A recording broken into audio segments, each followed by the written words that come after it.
Admitimos entonces. Sí. Ahí estoy viendo si es que está listo. A ver.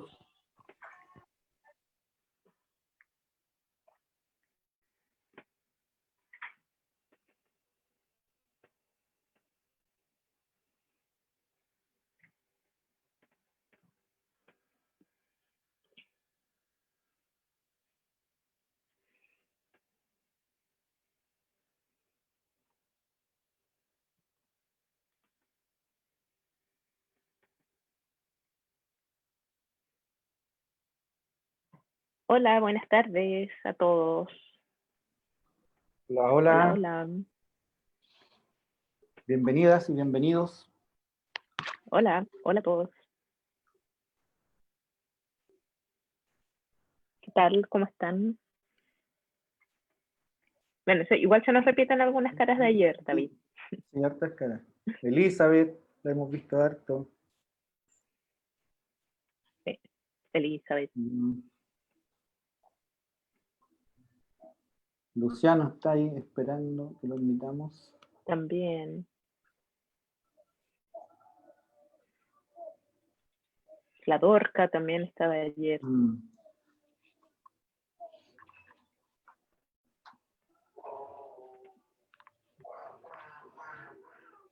Hola, Luciano, ¿qué tal?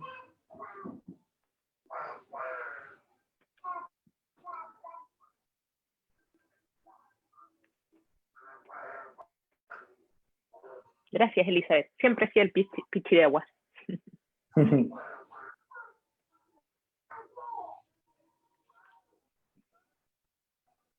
Coquimbo. Ya, vamos a esperar un par de minutitos para empezar con este troquel social de día jueves por la tarde, esperando el fin de semana, esperando Halloween.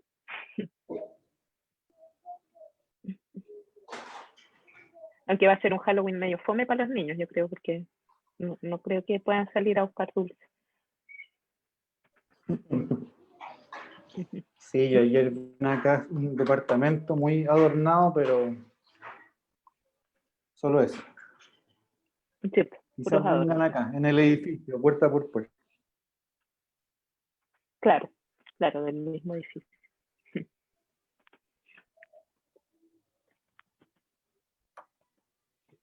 Ya, vamos a...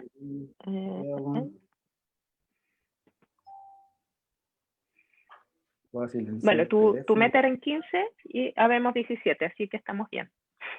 Súper.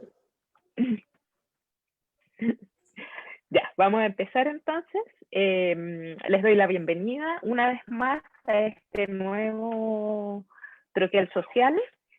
Para los que no conocen esta instancia, Troquel es el Centro de Estudios y Perfeccionamiento de Fundación La Fuente, y desde el año pasado, post estallido, empezamos a hacer estas reuniones, estas instancias de capacitación y de formación que llamamos Troquel Social, porque son instancias gratuitas, por supuesto, que en un principio comenzamos haciéndolas en nuestra casa Huemul, en lo que va a ser una futura biblioteca en el barrio Huemul, pero claro, con la pandemia las transformamos en Troquel Social virtual, y una vez al mes nos reunimos entonces en estas conversaciones, en estas presentaciones, capacitaciones, entregando información acerca de distintos temas que como centro de estudios nos importan mucho. Nos hemos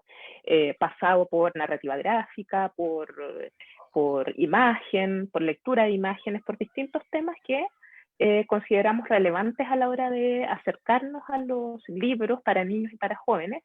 Y hoy toca el turno de la poesía infantil. La poesía es un ámbito que nos apasiona a muchos, pero que siempre se torna un poco difícil, o tal vez es un tema que se ve un poco lejano, tanto para nosotros como lectores, como al momento de mediar la poesía o de acercar la poesía a niños y jóvenes, que no tiene que ver tanto con el hecho de que sea difícil la poesía en sí. La poesía en sí no debería ser difícil porque es algo que se conecta directamente con nuestras emociones, pero sí tiene mucho que ver también con la calidad de la poesía infantil a la que podemos acceder. Hace una década tal vez, era muy frecuente encontrar poesía infantil que era prácticamente igual siempre, que apostaba siempre a una rima que no siempre tenía un sentido estético, un sentido literario y un sentido que se asociara directamente con lo que el hablante lírico quería expresar, sino que una rima solamente para hacerlo fácil. Actualmente, y muy afortunadamente tenemos muy buenos poetas infantiles, partiendo por María José Ferrada, por ejemplo, que me imagino que todos conocen o han tenido la oportunidad de leer algún texto de ella. Y desde ahí yo creo que se han ido abriendo distintas puertas para acercar la poesía a los niños, pero una poesía que sea con contenido profundo, que haga un uso del lenguaje mucho más rico, y no simplista, ¿no? Como se suele a veces entender que debería ser la poesía, siendo que no es así. Bueno, y para hablar de la poesía para niños tenemos hoy día a David Agurto, que es un gran lector de poesía y un escritor de poesía también. Es un poeta que se acerca a la poesía desde el ritmo, porque también es rapero. Y dentro de su formación él es licenciado en letras, es profesor de lenguaje, es diplomado en edición, es magíster en edición también y máster en libros y literatura para niños y jóvenes. Y también ha hecho clases en sala, en clases de lenguaje, pero también ha impartido clases de creación literaria, de rap, de poesía. Por lo tanto, él tiene una cercanía bien importante con el lenguaje y con la creación poética también, desde distintos ámbitos. Así que es una voz más que autorizada para acercarnos a este mundo, a autores también de poesía para niños. Así que David, no me alargo más y te dejo el micrófono para tu presentación. Muchas gracias por la presentación. Voy a empezar a compartir la pantalla con una pequeña presentación que construí. Bueno, tal como decía Carolina, se escucha bien, ¿cierto? ¿Si me pueden confirmar? ¿Sí? Sí, te escuchamos. ¿Sí? Ya, súper. Bueno, como decía Carolina, obviamente, y tal como dice el título, esta exposición tiene que ver con la poesía infantil, considerándola que no solamente son rimas, ¿ya? Y también como señala Mar Venegas, que es una poeta para niños y niñas española, que también ha teorizado bastante sobre la poesía infantil, que señala en muchas ocasiones, en algunos de sus artículos y en alguna entrevista, la dificultad de caer en la rima, ¿cierto? Como lo fácil, lo facilista que tiene esa mirada, ¿cierto?, de la poesía infantil. Entonces, la idea ahora es que yo les voy comentando sobre algunos autores que he podido leer, sobre algunos teóricos sobre poesía infantil. Puse varias citas que me parecen bastante pertinentes de algunos artículos, ensayos, que creo que también van súper al hueso con respecto a cómo ir definiendo la poesía infantil, pero también en algún momento me voy a detener, en cierto modo, en la construcción de la poética, dando algunos ejemplos, y finalmente voy a hacer algunas recomendaciones de poesía infantil que hemos seleccionado en el Comité de Valoración de Libros de Troquel, ¿ya? Dejé solo algunos por tiempo, obviamente, pero hay varios más y están saliendo varios autores que se están dedicando a la poesía infantil de muy buena forma. Y Visualización, acá tengo presentación de diapositivas. Ahí sí. Quiero partir un poco haciendo esta reflexión con Gabriela Mistral, porque cada vez que me han preguntado sobre poesía infantil, o cada vez que yo he tratado de reflexionar la poesía para niños, siempre me acuerdo de mi enseñanza literaria como segundo básico, si mal no recuerdo, con el poema Piececitos, ¿cierto? Y creo que ha sido un ejemplo literario que se repitió y tal vez se repite mucho en la enseñanza escolar. Entonces siempre tengo en la memoria la primera estrofa de Piececitos, ¿cierto? De este poema que fue publicado en Madrid inicialmente en el año 1924 con el libro Ternura, que debe ser como el segundo poemario, sí, segundo poemario de Gabriela Mistral. Del primer verso dice: piececitos de niño, azulosos de frío, como os ven y nos cubren, Dios mío. Y siempre recuerdo eso porque teníamos que memorizar esa estrofa. Bueno, como les digo, siempre hago memoria de esta estrofa cuando me preguntan o cuando tengo que hablar sobre poesía infantil. Que me parece, por un lado, algo súper bueno, pero también, por otro lado, algo terrible. Porque básicamente lo que yo tuve que hacer, y lo que quizás ustedes mismos también, y muchos niños probablemente también hasta la actualidad, lo que han hecho es memorizar versos, memorizar estrofas como esta de Gabriela Mistral, pero sin un disfrute, sin una lectura placentera, ¿cierto? Sin un análisis de estos versos, ¿cierto? Y tampoco observando, ¿cierto? Deteniendo el ojo de manera estética, ¿cierto? Entonces, agrego también acá la última estrofa del poema Piececitos, que dice: piececitos de niño, dos joyitas sufrientes, como pasan sin veros las gentes.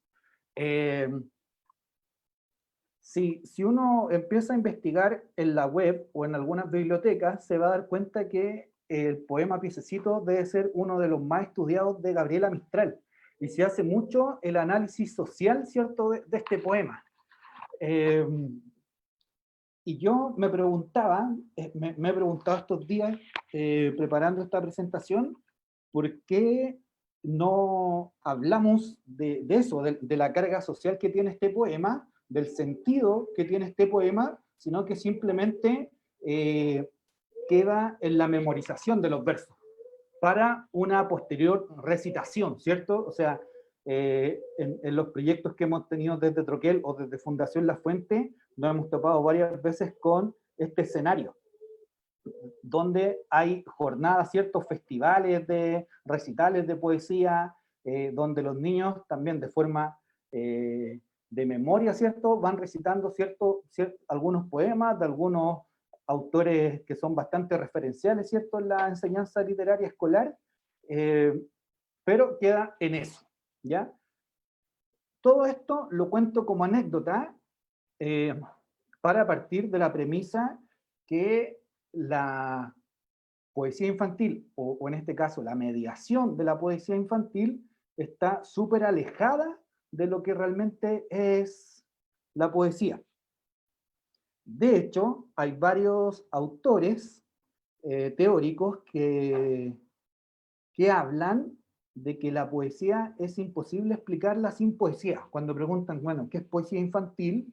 La única forma que tienen de responder esa pregunta es citando versos, citando algunas estrofas, citando algún poeta, ¿ya? Es casi imposible hablar de poesía infantil desde la teoría sin estar refiriéndose en todo momento a la misma poesía. Y lo importante de todo esto es que la poesía infantil, al igual que todo el resto de la poesía, tiene un lenguaje propio. ¿Ya? Tiene un lenguaje propio y va mucho más allá del uso de la rima. O sea, cuando también analizamos este lenguaje, ¿cierto? Como la profundidad del lenguaje, tendemos a caer en que la poesía usa un lenguaje bello, ¿cierto? Que hermosea las cosas. Y no es tan así tampoco. O sea, creo que ahí la importancia de la poesía no es que maneja el lenguaje de una forma distinta, ¿ya? Y no solamente más bella. O sea, podemos citar a varios autores de poesía, que no caen en eso, ¿cierto? Que no caen como en este sentido de la belleza de las palabras, pero sí se mantiene el sentido como estético, ¿cierto? Hay muchos poetas como, por ejemplo, de los más conocidos, Nicanor Parra, que desde el lenguaje cotidiano, desde la coloquialidad, ¿cierto? Pero también desde la formalidad, va manejando el lenguaje. Y bueno, Mar Venegas, esta poeta española, ¿cierto? Teórica a la que yo me refería hace un rato, que ahí les vamos a estar compartiendo su página, ¿cierto? Ella habla del origen de la poesía, ¿ya? Y cómo también la poesía nos ha acompañado siempre como humanidad. Por lo tanto, nosotros desde ya bebés vamos conociendo la poesía. Dice, para remontarnos al origen de la poesía, tendríamos que remontarnos al origen casi de la humanidad, ya que la metáfora ha acompañado a la humanidad durante toda su evolución. A través del ritmo ha contactado con la base de la vida, el latido, ¿cierto? Y creo que esto ya nos va dando una clave del lenguaje poético, que tiene ritmo, ¿cierto? Y que posee metáforas, ¿cierto? Que posee un significado más profundo, que implica una lectura entre líneas, que implica no entender todo de forma literal, a pesar de que hay muchos poemas que son así, y que no por eso son malos poemas. Entonces tenemos acá dos características importantes, tres, mejor dicho. Primero, que la poesía existe desde siempre, por lo tanto la poesía infantil también. Segundo, que también la metáfora está sumamente presente y que eso quizás, la metáfora como figura retórica va a ser quizás lo nuclear del lenguaje poético. Y por último, que la poesía tiene ritmo. Esta última característica también es peligrosa en el caso de la poesía para niños, porque muchas veces también caemos en el error de que el ritmo solamente está dado por la rima, ¿ya? Hay que recordar que el ritmo en todo es una repetición, ¿cierto? Una repetición que va armando una secuencia. Por lo tanto, a través de las palabras, de forma evidente, tengo una repetición en la rima, pero también el ritmo se va dando por la cadencia de los versos, de cómo los voy construyendo. De cómo, por ejemplo, puedo poner un verso que tenga 20 sílabas, ¿cierto? O 15 palabras, y el siguiente verso tiene solo una. Y el que viene, el tercero, vuelve a tener 15 palabras y el siguiente tiene solo una, como es el caso, por ejemplo, de uno de los poemas de Felipe Munita. Entonces, el ritmo, ¿cierto?, va apareciendo de distintas formas, no solo por la rima. Y hay que recordar esta idea del latido, ¿cierto?, del latido básico, ¿cierto?, nuestro corazón. Tum, tum, tum, tum, tum, tum. Es una secuencia que se va repitiendo.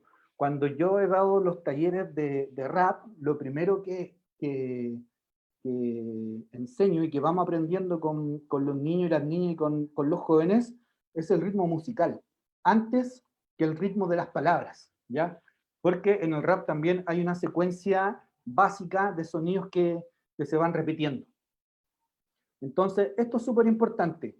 Como veíamos quizás en el poema Piececitos de Niño, lo más importante no es la memorización, ¿cierto?, de estos versos, sino que tratar de descubrir, ¿cierto?, cuál es la metáfora.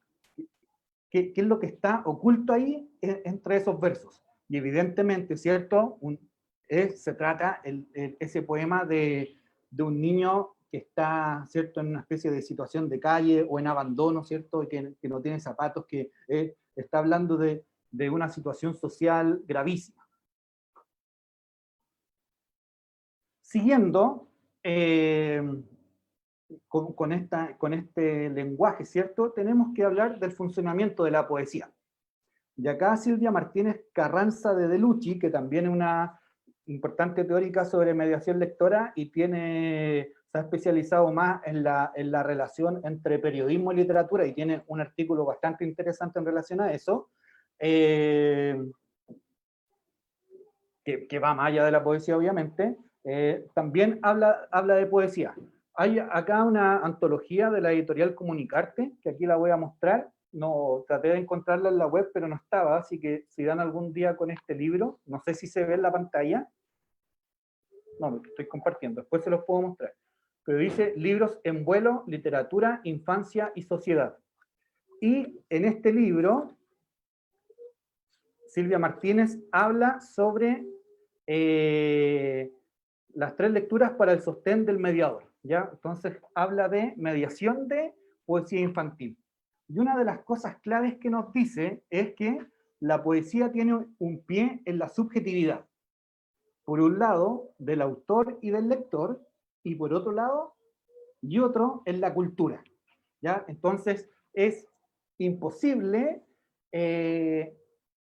separar la poesía, ¿cierto?, desde el autor o desde la mirada del lector y de la cultura, ¿ya? Y desde la subjetividad.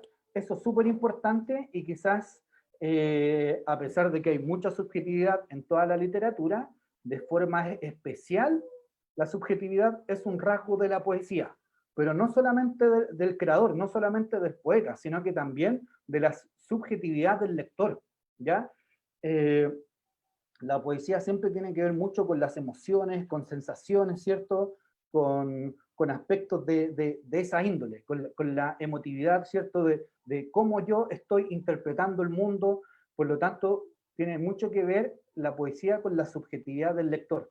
Pero también esta interpretación, ¿cierto? Esta lectura que se va a dar de la poesía está inserta en la cultura, está mediada, está contextualizada por aspectos culturales.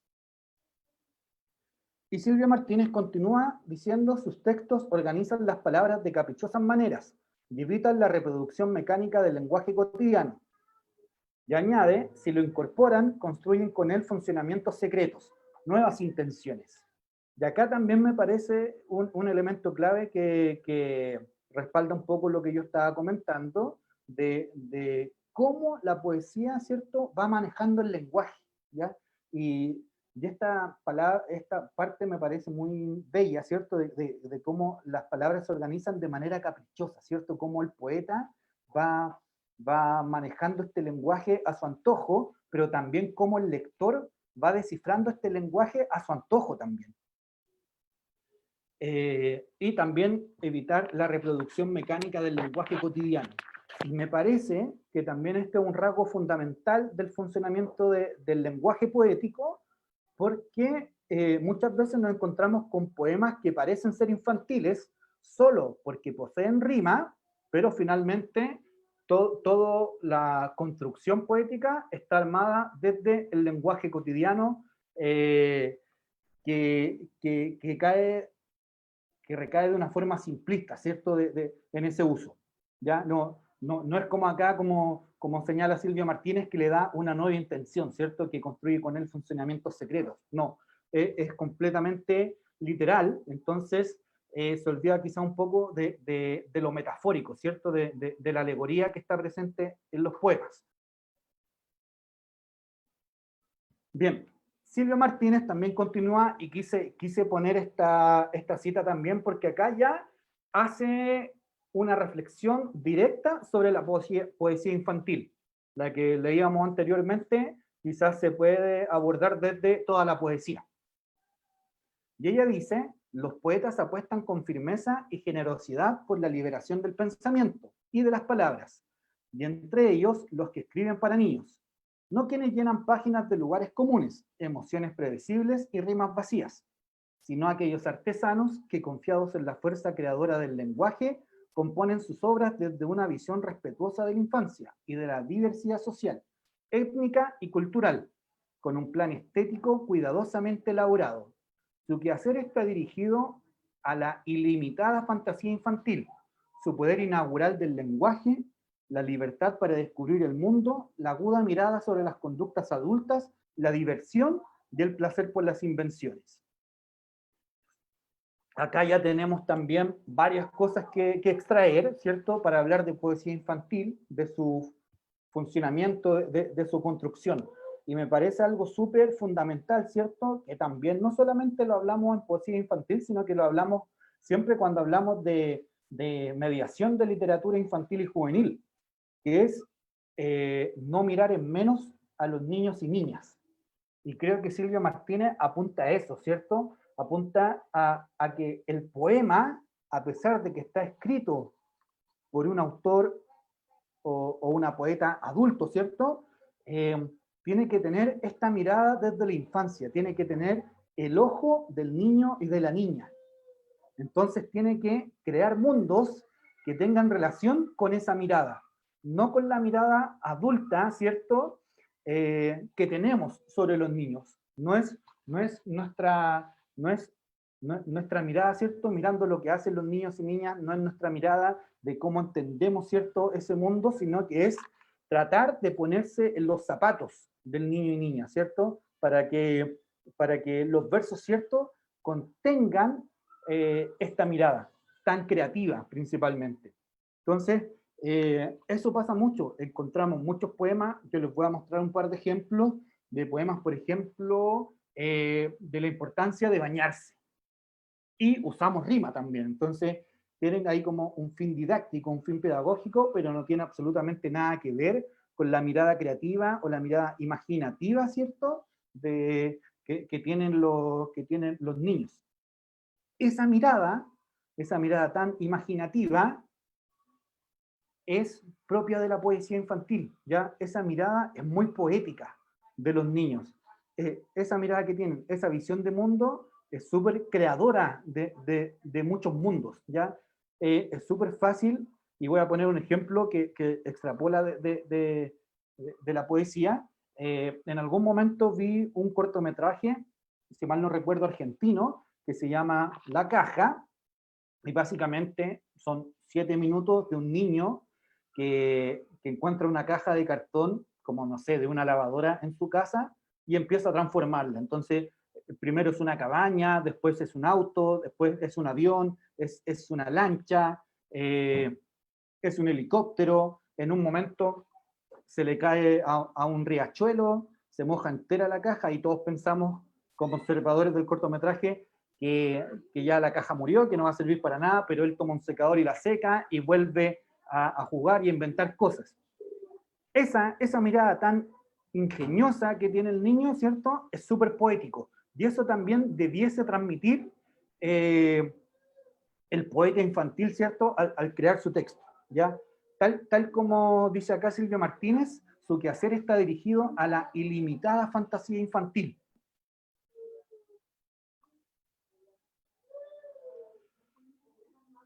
Bueno, y siguiendo un poco con esta construcción de lenguaje, ¿cierto?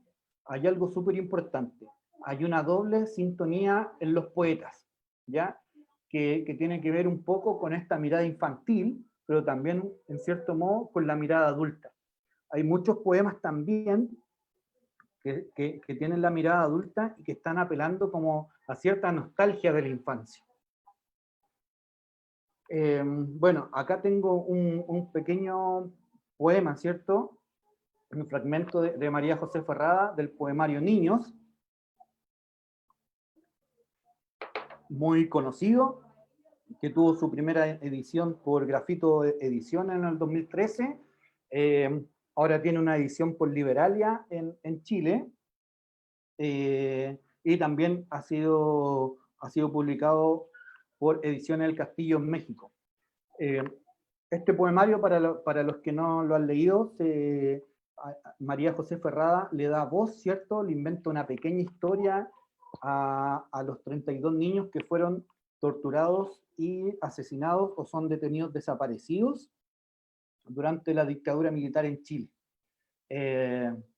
Y de eso el lector se entera al final de leer el poemario, donde explicita eso la poeta y entrega el listado de estos niños, que algunos tenían incluso meses de vida o no pasaban más de los 10 años.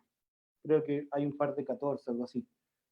y le va inventando una historia. Entonces, mientras uno va leyendo, ¿cierto? Tiene esta idea desde la mirada infantil, donde se van reproduciendo ciertos juegos, ¿ya? O ciertos deseos, ciertos anhelos.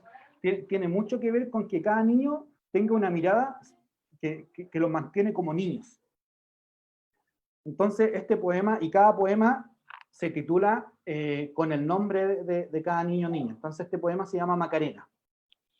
Y dice, 3 deseos de cumpleaños.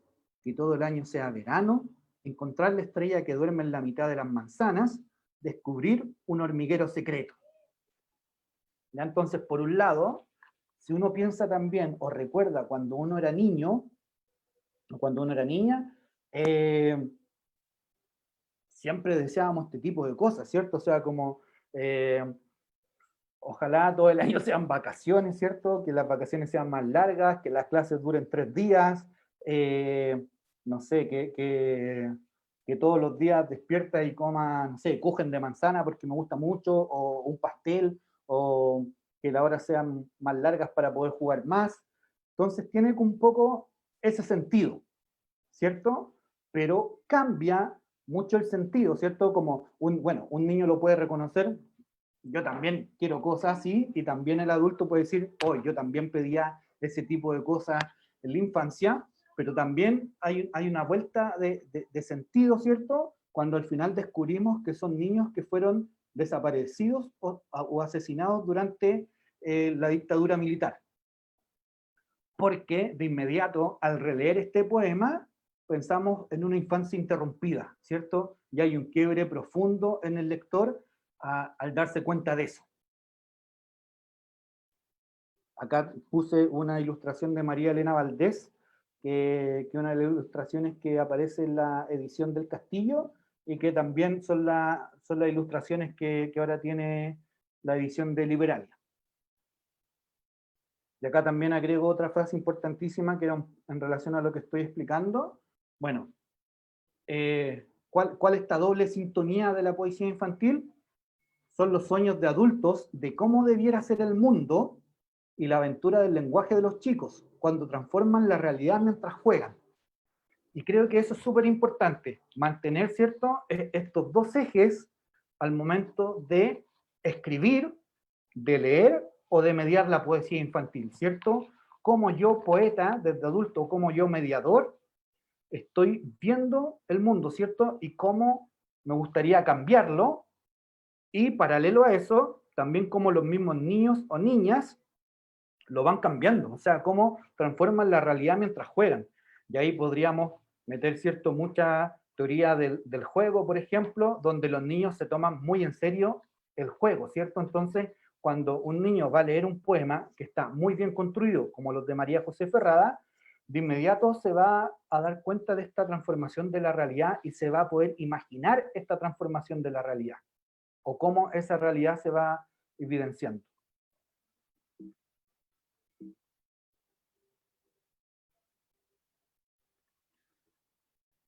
Para esto también, para la construcción de poesía, hay dos caminos. Y que tiene que ver un poco con las etapas lectoras de los niños, ¿ya? Por un lado está la poesía de carácter más musical, y por otro lado está la poesía de carácter más visual.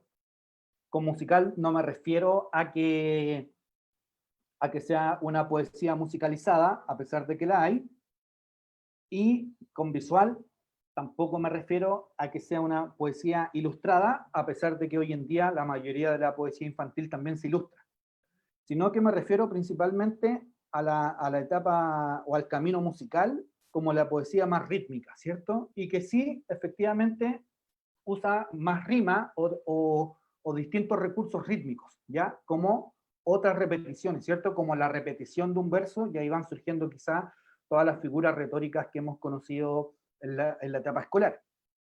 Y por otro lado está esta poesía más visual que tiende a ser construida para niños más grandes, ¿ya? Cuando hablamos de poesía musical, quizás nos referimos a la poesía para la primera infancia, ¿cierto? Quizás como de los 0 hasta los 6 años, y mientras los niños van creciendo, también las estrofas, los versos van cambiando y se van construyendo más imágenes, ¿ya? La poesía musical podría ser mucho más literal, ¿cierto? En su sentido, pero mucho más rítmica, por lo tanto también le va entregando un lenguaje, ¿cierto? Más sonoro a los niños en relación no solamente a sus etapas de lectura, sino que también a sus etapas de adquisición de lenguaje. Ya entonces la poesía musical puede puede ayudar mucho al momento de que los niños empiezan a aprender a hablar, y por sus repeticiones principalmente, y la poesía visual, ¿cierto? Cuando ya empiezan a construir significados más profundos, cuando empiezan a entender de mejor manera el mundo. Por lo tanto, acá hay una mayor construcción de imágenes poéticas que los niños pueden descifrar.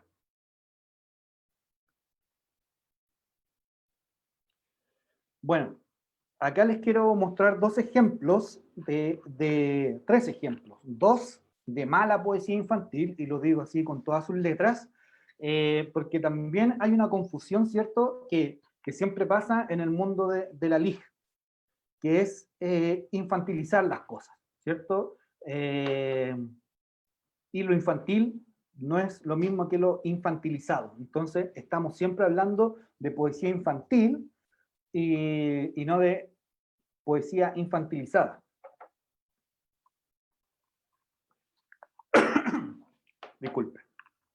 Y acá me pasó que en algún momento yo busqué en Google poesía infantil, y una de las primeras imágenes que me apareció fue este poemita que se llama La conejita feliz, que dice: hoy es un lindo día para vivirlo con alegría, también saltar de emoción y reír sin contención.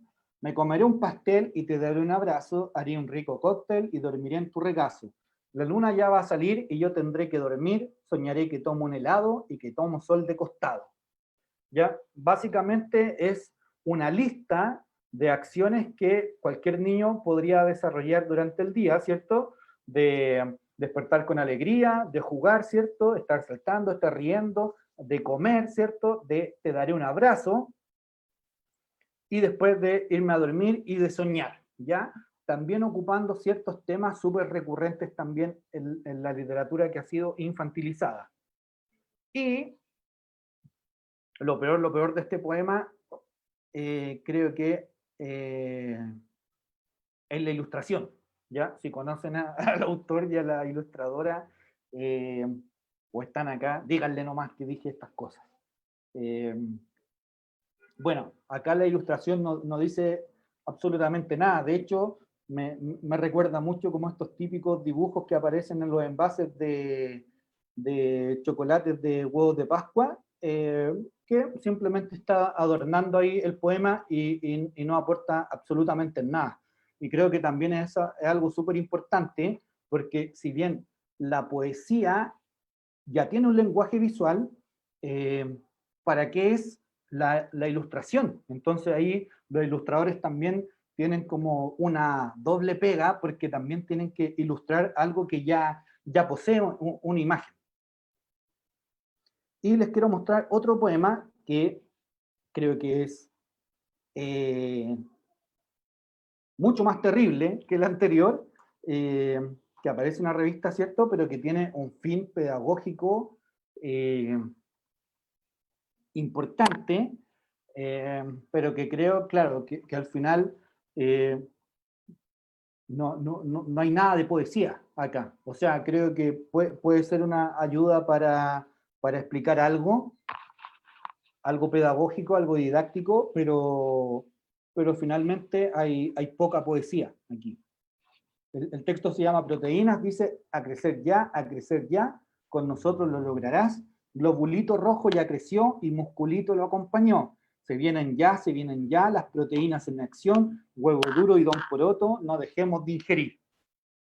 ¿Ya? Y lo peor más encima es que se va marcando cierta rima, como la que acabo de hacer, pero el último verso interrumpe esa rima, porque no rima con absolutamente nada. Entonces también ahí como que corta un poco el ritmo, y finalmente es un poema que no hay absolutamente nada que interpretar, nada que profundizar, porque es simplemente una enseñanza, ¿cierto?, de lo que hacen los glóbulos rojos, de cómo lo acompaña el músculo, de para qué sirven las proteínas y qué alimentos podría consumir para obtener más proteínas.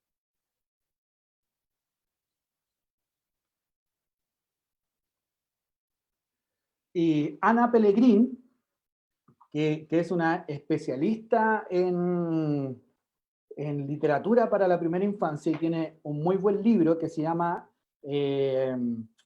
La aventura de oír o Una aventura de oír, que ahí se los vamos a compartir. Encontré un PDF en una biblioteca argentina. También si lo hallan en algún momento y lo pueden adquirir, te lo recomiendo muchísimo. Ella dice, una auténtica poesía para niños no es un género de facilidades, cursilerías, didactismo, sino esencialmente poesía. Y creo que eso es fundamental, ¿ya?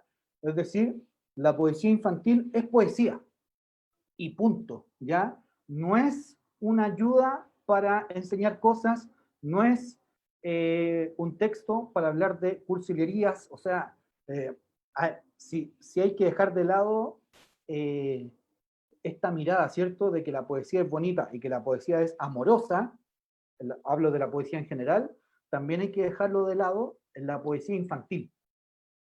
El poeta no puede dejar de ser un ente poético. Escribir poesía infantil no es infantilizar la poesía.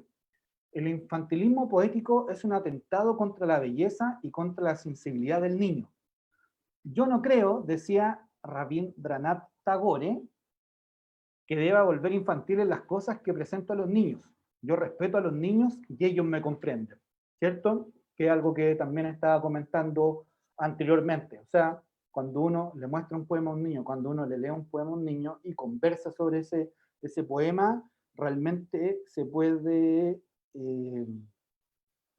dar cuenta de genialidades que nos van a decir, ¿ya? Es muy probable eso. Y también cuando uno pide escribir desde que a mí me ha pasado, ¿cierto? En talleres, en las bibliotecas escolares y también en los talleres que yo he hecho de poesía y de rap para niños,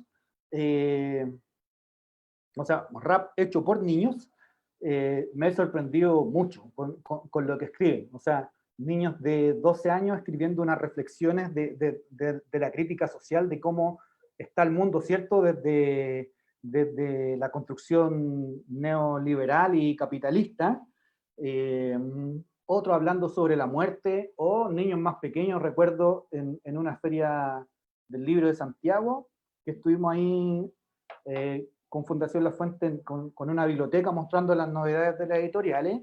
Hice el taller de rap y una niña de 5 años, que aún no sabía escribir, pero que le dictaba sus versos a su mamá, hizo una versión de la Caperucita Roja, que se llamaba Caperucita Azul, y era toda una reconstrucción de la Caperucita, porque tenía una mirada como desde el feminismo, donde la Caperucita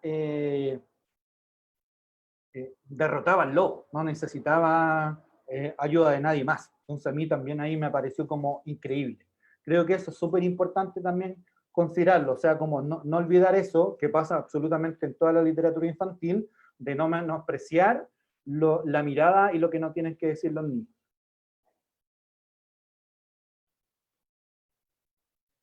Y acá tengo un poema de Carmelo Iribarren, en su libro Versos que el viento arrastra, de la editorial El Jinete Azul.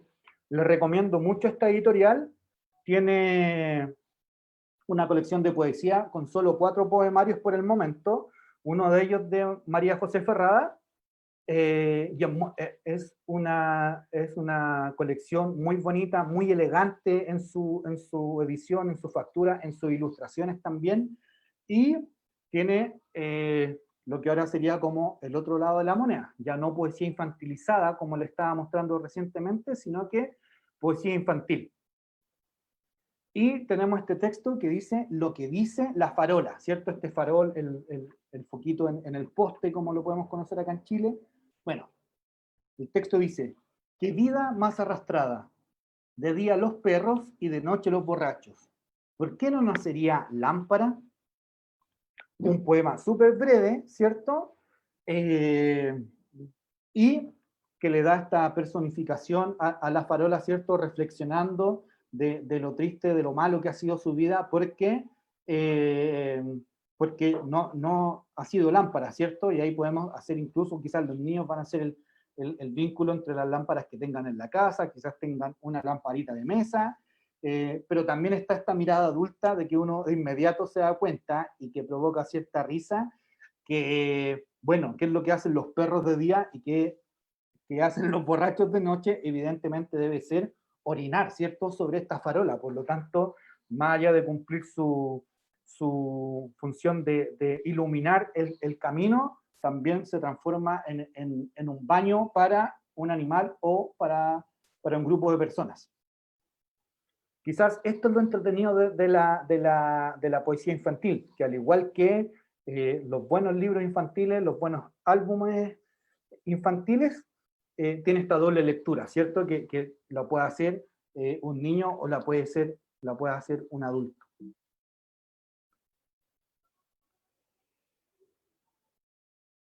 Bueno, para mediar la poesía, ¿cierto? Ya que hemos hecho este recorrido sobre la construcción poética, sobre su lenguaje, sobre el ritmo, ¿cierto? Sobre el lenguaje figurado.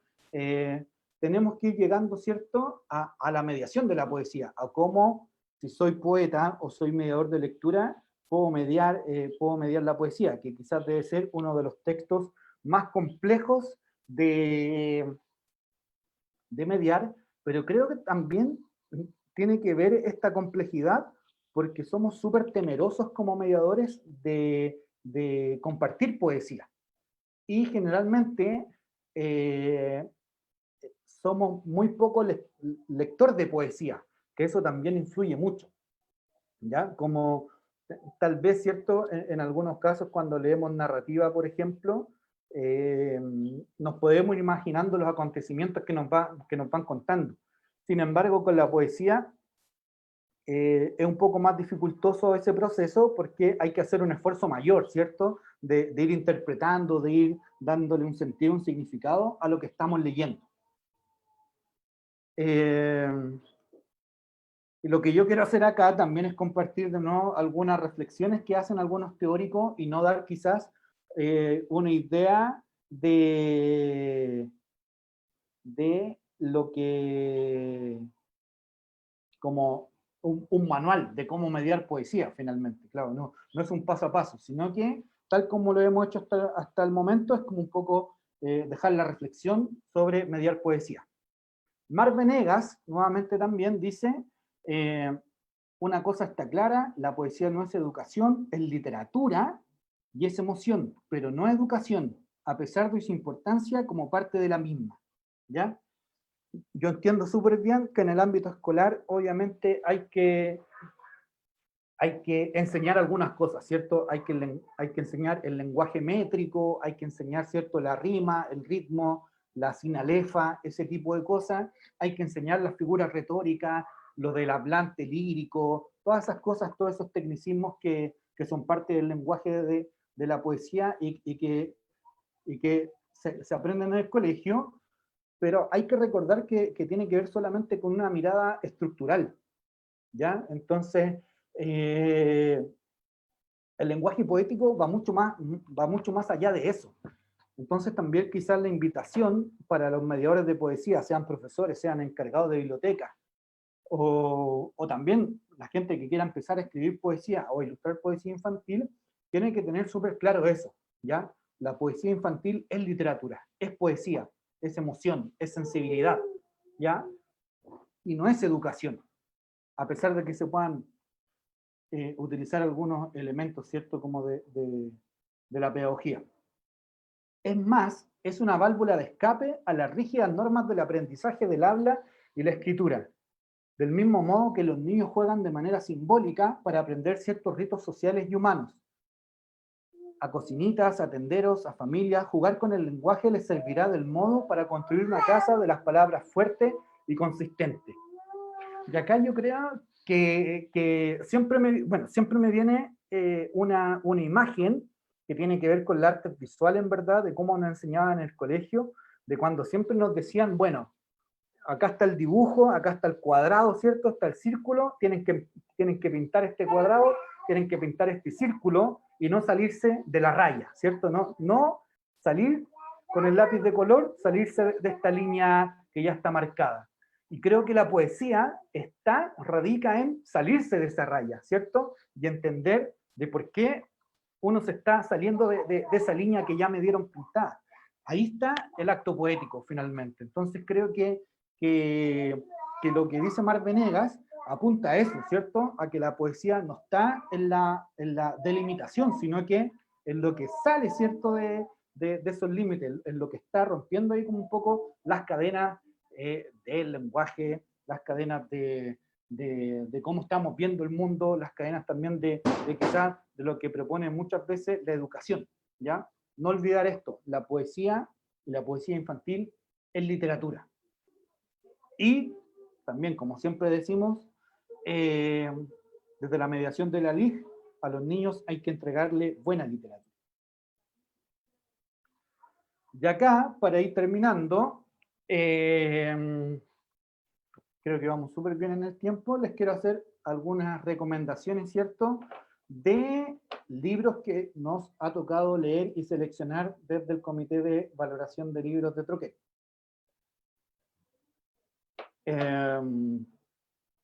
Y no solamente quise poner las portadas, sino que también quise en algunos casos poner algunos fragmentos de poema o el poema completo también para que vayamos un poco analizando estos textos. Uno de los textos importantes que quise poner es Sopa de pollo con arroz, el libro de los meses, de Maurice Sendak, ¿cierto? Este querido autor e ilustrador de álbumes. Este libro es bastante particular porque, bueno, está traducido al español obviamente, y es la versión de Gloria Fuertes. Gloria Fuertes es una poeta española que también tiene mucha poesía social y mucha poesía infantil, y es una poeta también que yo recomiendo harto. Tiene dos libros que sacó la editorial española Blackie Books, que yo espero que llegue a Chile pronto nuevamente, que también les recomiendo mucho. Bueno, básicamente este poemario, bueno, tiene que ver con los meses. Por lo tanto, sí podría tener un fin didáctico de que los niños se aprendan los meses del año, ¿cierto? El primer poema es enero y termina en diciembre.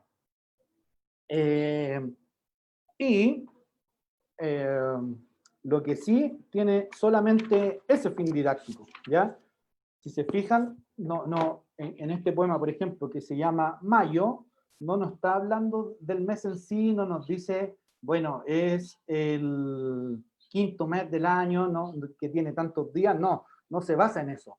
Solamente el fin didáctico lo podríamos encontrar en los títulos, ¿cierto? Que cada poema lleva el título de un mes. Por lo tanto, ahí el niño puede ir reconociendo, bueno, el orden de los meses es enero, febrero, marzo, hasta diciembre.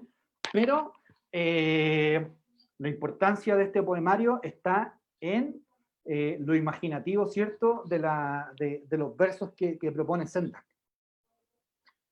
Este poema, ¿cierto?, tiene mucha musicalidad. No hay que olvidar que el original está en inglés, por lo tanto ahí también hay un uso rítmico importante, también de la rima, y la versión de Gloria Fuertes también mantiene un poco esa rima, pero también no es una rima fácil, ¿cierto? No es la rima facilista que hemos estado comentando todo el rato. En el caso de Mayo dice, en mayo me desmayo, soñé era un pajarillo, con gorro y flequillo, usé el nido de cazuela, guisé sopa de la abuela, removiendo a la una, removiendo a las dos, removiendo sopa de pollo con arroz. Y en el caso de la ilustración de Mayo, aparece un pajarito con gorro de chef, revolviendo una sopa en su nido, ¿cierto? Y ahí también le da otro sentido al poema, porque ya no es un niño, sino que es un pajarito. Entonces, también pueden salir varias cosas desde la mirada del niño de por qué un pajarito está cocinando una sopa de pollo, ¿cierto? Así como quizá una mirada más canibalista del poema, no sé. Y algo muy importante de este poemario es que en todos los poemas se repite la frase sopa de pollo con arroz. Todos terminan de la misma forma, ¿ya? Entonces eso también le va dando cierta unidad a todo el libro. Y también creo que esta parte del sueño es súper importante porque también los sueños, ¿cierto?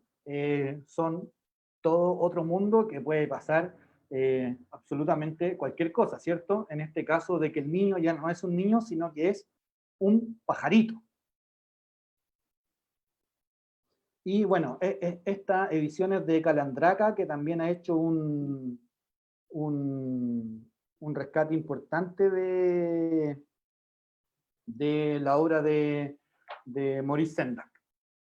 Otro de los poemarios que les quiero recomendar es 10 pájaros en mi ventana, de Felipe Munita, que es muy conocido, ¿cierto?, por su trabajo como mediador de lectura, donde todos hemos aprendido mucho de él, pero tiene, ¿cierto?, otra faceta que es la de poeta. Y este poemario a mí me gusta mucho en su forma porque tiene un conjunto de cosas de estructura poética que en verdad uno dice, bueno, la poesía en verdad es muchas cosas y la poesía está construida también de formas diferentes, ¿ya? Este libro fue publicado por Ecaresur y tiene las ilustraciones de Raquel Echenique. Y está compuesto por poemas muy breves, tiene poemas con rima, tiene una primera parte que tiene que ver mucho con la musicalidad, ya habla con tecnicismos musicales, de figuras musicales, de notas musicales, ¿cierto? De partituras. Hay un poema que dedica al pianista, ya se me olvidó el nombre del pianista, es súper conocido, a Claudio Arrau. De hecho era el poema que yo les comentaba antes, que construye un verso largo y el siguiente es con una sola palabra. Tiene varios caligramas también y tiene poemas de este tipo, ¿cierto? Como Las vueltas de la vida. Y si se fijan, ¿cierto? Hay una pequeña ciclista que va marcando un poco un recorrido, pero también un recorrido que no es lineal. Por lo tanto, también ahí ya hay una ruptura de la mirada de la construcción poética, porque bueno, ya no son versos que van de arriba hacia abajo, sino que hay otro sentido. Hay muchos caligramas que tiene Munita en este poemario, que es el niño o la niña que debe decidir cuál es el primer verso. Y eso también le da una riqueza bastante enorme a esos poemas, porque el primer verso perfectamente podría ser el último y también se entiende bien la construcción de sentido. Este poema, por ejemplo, dice, tiene vueltas la vida. 2 puntos. El único es como verso así como ya tradicional, ¿cierto? Como que está arriba, lineal, y después ya empieza a dar otro orden. Como un circuito de carreras, sin ser un circuito de carreras, como un intrincado laberinto, sin ser un intrincado laberinto. Crucigrama, como un laborioso crucigrama, sin ser un laborioso crucigrama, como el vuelo de una golondrina, sin ser exactamente el vuelo de una golondrina. Tiene vueltas la vida, gira y gira como la rueda de una bicicleta, y uno no siempre sabe, como la golondrina, hacia dónde pedalea.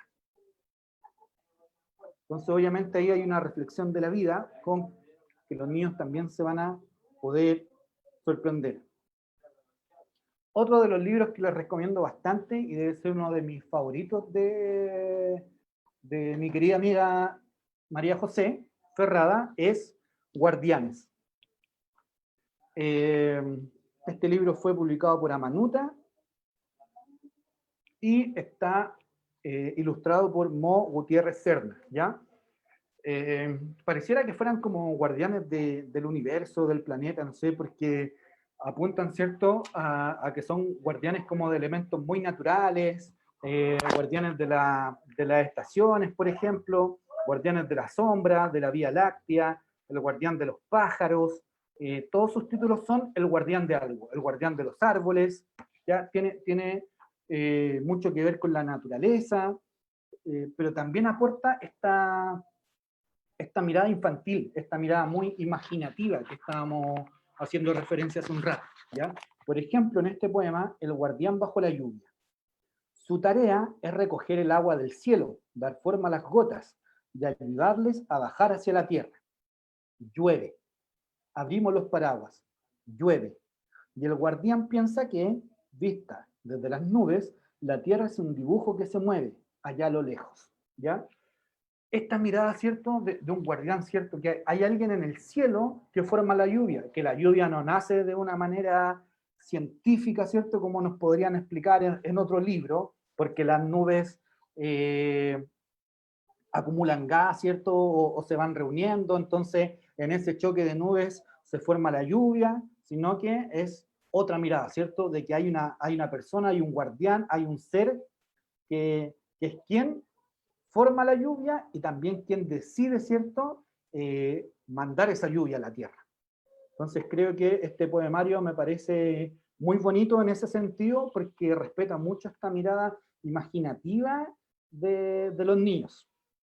En todo caso, gran parte de los libros de María José tienen esta mirada. No podemos olvidar tampoco a Gabriela Mistral. Nosotros hemos seleccionado varios libros de Gabriela Mistral, por lo menos 3 o 4, si mal no recuerdo. Este es un libro que publicó Pehuen, ¿cierto? Se llama Reino Animal. Hay varios libros de esta colección de Pehuen, de Gabriela Mistral. Este libro específico es sobre poesía. Es una selección de Pedro Pablo Segers, también es una edición que colaboró la Galería Plop, ¿cierto? Está ilustrado por Fito Holloway. Y básicamente es una selección de libros, de poemas, donde Gabriela Mistral habló de animales. Que me parece también que son imágenes muy bellas sobre los distintos animales. En este caso, por ejemplo, el pavo real dice que sopló el viento y se llevó a las nubes, y que en las nubes iba un pavo real, que el pavo real era para mi mano, y que la mano se me va a secar, y que la mano le di esta mañana al rey que vino para desposar. Hay que el cielo, hay que el viento y la nube que se van con el pavo real. A mí me gusta mucho este ejemplo porque por la construcción poética que tiene, ¿cierto? Por esa repetición, cómo va hilando las palabras mientras las va repitiendo Gabriela, ¿cierto? Como, bueno, y se llevó las nubes tanto, y llegó a mi mano tanto, y mi mano. Y también el uso de la rima. Creo que Gabriela Mistral, en general, tiene súper claro esta mirada doble que hablábamos de la poesía infantil, ¿cierto? Esta poesía que es para niños, pero parece que no es tan para niños, es más poesía solamente, o es una poesía para que el mundo adulto entienda la infancia. Creo que también eso es súper importante que pueda aparecer en varios poemas de poesía infantil, en verdad, así como, oye, adulto, como date cuenta que el mundo infantil es de esta forma y no como tú lo estás viendo. Otro libro que es de Mar Venegas, ¿cierto? Que era esta poeta que ya hemos citado en sus reflexiones más teóricas, pero también quise integrarla acá dentro de la selección. Un poemario que editó A Buen Paso, ¿cierto? Esta editorial española. El libro Versos como una casa, ¿ya? Acá también, al igual que Felipe Munita, tiene una variedad de poemas, desde poemas con rimas, desde poemas más extensos, ¿cierto? Donde prima más la construcción de la imagen poética. Tiene poemas como este, por ejemplo, que es Nido, que es en una sección de haiku que hace Mar Venegas, y también lo acompaña la ilustración a páginas completas de Francisca Yáñez, que es esta gran ilustradora chilena que también ha trabajado bastante con María José Ferrada. Y me dan un segundo. ¿Puede abrir, por favor? Que acá está demandando el lector de poesía infantil de la casa. Bueno, el poema dice: nido. De cualquier casa hacemos nuestro nido en vacaciones, ¿cierto? El haiku, respetando la forma del haiku de solamente 3 versos, del primero de 5 sílabas, el segundo de 7 y el último de 5 nuevamente, pero con esta mirada, ¿cierto?, tan del momento. Y suele suceder esta situación también, ¿cierto? Si la analizamos, ¿cierto? Como sobre todo cuando vamos, por ejemplo, a la playa y tenemos un lugar fijo de estancia, realmente eso se transforma en nuestra casa, en nuestro verdadero nido, en nuestro hogar momentáneo, pero lo hacemos sentir así. Y también pasa mucho con los niños eso, que en el lugar que se sienten cómodos, ¿cierto? Que puede ser su casa, puede ser la casa de un amigo, puede ser, no sé, el patio de la casa, también forman esa especie de nido. Pero también tiene poemas más largos, como por ejemplo este, Avión de papel, que de hecho es mucho más largo, tiene por lo menos 2 o 3 estrofas más, que tiene este recurso, ¿cierto?, de la repetición de 2 versos, pero que también la historia que está detrás es muy entretenida y también hace alusión a esta mirada más imaginativa, más creativa de los niños. Avión de papel. Se me ha escapado un avión que lancé por la ventana. Mi avioncito de papel estará cruzando el cielo. Era blanco muy valiente, que me lo hizo mi abuelo. Se me ha escapado un avión que lancé por la ventana. Ahora me llegan sus cartas de lugares muy remotos, desde Pekín en la China o a través de un maremoto. Se me ha escapado un avión que lancé por la ventana. Si se fijan también, acá, bueno, esta mirada imaginativa, ¿cierto? Desde este avioncito de papel que uno lanza por la ventana y se va, no lo ve más cuando ha sido bien hecho este avioncito de papel. Y después ya este niño se va imaginando, o niña se va imaginando que este avioncito de papel ya está recorriendo todo el mundo, y también le da esta personalidad, ¿cierto?, de que le envía cartas, de que tiene habla, de que tiene, ¿cierto?, una vida, este avioncito. Y por último, para ir cerrando, acá no les quise poner algunas estrofas, pero sí me parece súper importante estos dos textos, porque no hay que olvidar que la literatura infantil tiene que hablar de todos los temas, y en este caso estos 2 poemarios hablan de temas que son difíciles de hablar muchas veces, pero que hay que considerarlo siempre.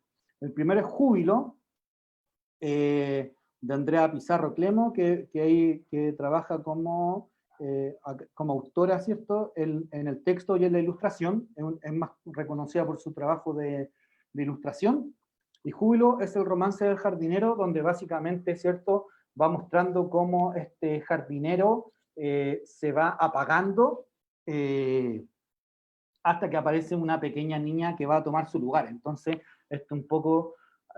este poemario un poco habla que es solo un poema, perdón, este poema extenso habla de la vida y la muerte finalmente, ¿cierto? Del ciclo de la vida y la muerte, y está escrito en romance, que es una forma poética bastante antigua, y donde prima mucho también la estructura fija y la rima.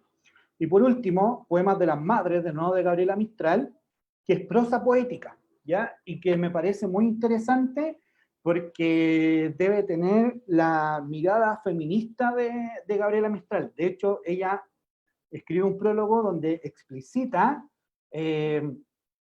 una situación muy específica que hizo que construyera este poemario en prosa, donde ella observa a una mujer que está embarazada en su inicio de embarazo, y aparece un hombre que le dice algo, al parecer bastante desagradable, no lo explicita Mistral, pero sí cambia la forma y la mirada de esta mujer. Entonces, a partir de esa escena, ella construye este poemario a partir de eso, de qué significa ser una mujer en estado de embarazo.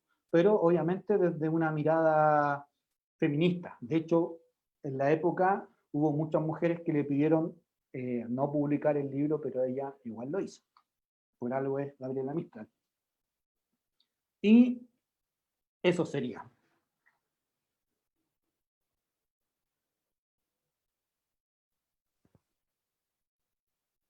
David, eso es todo entonces. Sí. Bueno, yo voy a dar las gracias por esta presentación porque la Carola se tuvo que ir, no está ya con nosotros. Puede dejar de Y, compartir. ujú, Ahí dejé de así compartir, que, ¿o no? sí, ahora te vemos a ti. Súper. Sí, Luciano dice magistral. Me faltó agüita. No sé, bueno, espero que le haya servido harto. Hablé mucho parece, pero no sé si hay preguntas, algún comentario, algo. Alguien había hecho una pregunta. Alguien, lo voy a buscar, pero recuerdo que alguien preguntó sobre autores para analizar poemas. Algo así era la pregunta. No sé si la persona puede repetir su pregunta.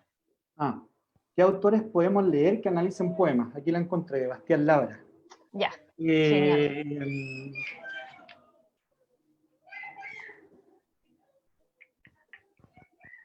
Como es que no entiendo bien la pregunta, ¿no? No sé si se refiere, no sé si te refieres, Bastián, a que autores, por ejemplo, como los teóricos que fui nombrando, o ya como una propuesta más analítica, ¿cierto?, para leer poesía de alguien, o si se refiere como a autores que ya expliciten análisis de poesía propiamente tal, así como de libros tal. Ah, que expongan un poema y después lo analicen. Puta, no se me ocurre ninguna en este momento. No, bueno, creo que la que podría ser es Mar Venegas. Ya creo que es que ella tiene mucho material, tiene antologías de libros de poesía, y tiene harto material en la red. Ya yo recomendaría mucho, Bastiana, a Mar Venegas de profundizar un poco más en ella, porque creo que ella sí se va deteniendo más en algunos ejemplos poéticos. Genial. Así es, Bastián, Mar Venegas. ¿Es con Venegas Belarga? con B larga, sí, este es otro Venegas. Sí, Eso. sí, No sé si un hay más. Venegas español. No, no había más preguntas, David, solamente agradecimientos de las personas que nos acompañaron. Estuvo genial tu charla. Ojalá que les haya gustado y les haya, que sea significativo para sus trabajos, o para sus gustos también, para conocer un poquito más. Sí, yo también doy las gracias a todos, estoy leyendo, a Dorca también por sus palabras, a la Ángeles Quinteros también, que también les recomiendo que busquen sus libros. Eso sí, yo recomiendo harto que empiecen a leer poesía infantil, que creo que es lo fundamental. Creo que es algo que los mediadores de lectura hemos dejado un poco de lado, así es como una tarea pendiente en general, como la lectura de poesía infantil. Y siento que la poesía infantil nos hace conectarnos también con esa infancia nuestra. Es como que despierta una voz que tenemos dentro, al menos a mí me pasa eso. Es como un viaje bien interno que ofrece. Es una experiencia súper bonita. Así que también se lo Sí, creo recomiendo que por ese lado. sí, es súper bacán eso, como esa apelación nostálgica de la infancia. Exacto. La poesía de Elsa Bornemann, sí, muy buena autora. Eso, pues. Bueno, ojalá nos encontremos en otro momento. Yo los dejo, tengo que ir a ver a mi hijo Así que es. estaba por ahí, yo creo que lo escucharon en un momento. Y eso, ojalá les haya servido, Sí. y ojalá reencontrarnos también en otra instancia. Que estén muy bien Sí. y muy buena tarde. Muchas Y gracias. visiten ahí las referencias que les enviamos. Exacto, recuerden que pueden guardar este chat, guárdenlo para Sí. tener las referencias. Hay una, no sé si la agregué, que era de un teórico que es Quesada, que hace análisis de ternura de Gabriela Mistral, y un análisis súper bueno porque es como desde la perspectiva social, que está en memoriachilena.cl. Sí, lo compartí al principio. Súper. Ujú. Eso. Yo Bien, los dejo. que estén muy bien. Ujú. Igualmente. Buena Y tarde a los todos. dejamos invitados a que vean nuestras redes sociales siempre, que ahí estamos contándoles qué novedades se vienen. Que estén muy bien. Y les deseamos una súper buena tarde. Muchas gracias. Chau.